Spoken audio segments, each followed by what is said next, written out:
Menurut pasal 110 Konstitusi Iran, tugas dan wewenang pemimpin agung adalah delineasi terhadap kebijakan umum Republik Islam Iran setelah berkonsultasi dengan Dewan Penegasan Kebijaksanaan Bangsa, pengawasan atas pelaksanaan yang tepat dari kebijakan umum agar sesuai sistem, penerbitan dekret untuk referendum nasional, perintah tertinggi terhadap angkatan bersenjata, deklarasi perang dan damai, dan mobilisasi angkatan bersenjata, mengangkat, memberhentikan, dan menerima pengunduran diri para fuqaha pada Dewan Penjaga, otoritas peradilan tertinggi negara, Kepala Jaringan Radio dan Televisi Republik Islam Iran, Kepala Staf Gabungan, Komandan Kepala Angkatan Bersenjata Negara, Komandan Tertinggi Angkatan Bersenjata, menyelesaikan perbedaan antara tiga sayap angkatan bersenjata dan peraturan hubungan mereka, menyelesaikan masalah yang tidak dapat dipecahkan dengan metode konvensional melalui Dewan Penegasan Kebijaksanaan Bangsa, penandatanganan keputusan memformalkan pemilu di Iran untuk memilih presiden,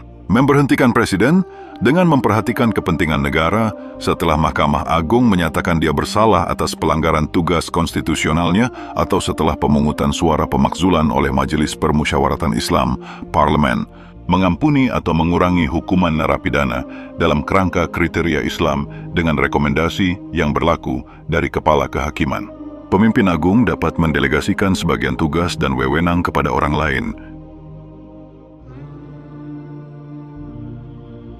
Hanya sedikit dari para ayatullah yang diberikan gelar Ayatullah Agung, Grand Ayatollah, Ayatollah-e-Ozme, bukti teragung dari Allah, atau Merja-e-Taklid, reference for emulation. Hal ini terjadi bila pengikut dari seorang ayatullah mengikuti pedoman dari dia dalam berbagai situasi dan memintanya untuk mempublikasikan fatwa-fatwanya yang merupakan jawabannya dalam berbagai pertanyaan dalam kehidupan keseharian seorang muslim. Sebutan ayatullah, bahasa Arab ayatullah, adalah gelar tertinggi yang diberikan kepada ulama Syiah. Kata ini berarti bukti dari Allah, dan mereka yang memiliki gelar tersebut ahli dalam studi tentang Islam, seperti syariah, hukum Islam, filsafat, etika, mistik, dan biasanya mengajar di sekolah pengetahuan tentang Islam, hauza, atau pesantren kalau di Indonesia. Gelar di bawah ayatullah adalah Hojatul Islam, ahli tentang Islam. Gelar ini diberikan secara konsensus.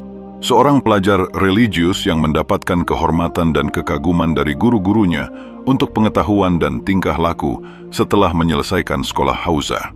Setelah itu ia dapat mengeluarkan fatwa tersendiri dengan bersumber pada Al-Quran, Sunnah, Ijma, dan akal, ekuivalen dengan prinsip Sunni Qiyas. Ayatullah kemudian dapat mengajar di hauza sesuai dengan keahliannya dan dapat berlaku sebagai referensi bagi pertanyaan religius dan sebagai hakim dalam bidang agama.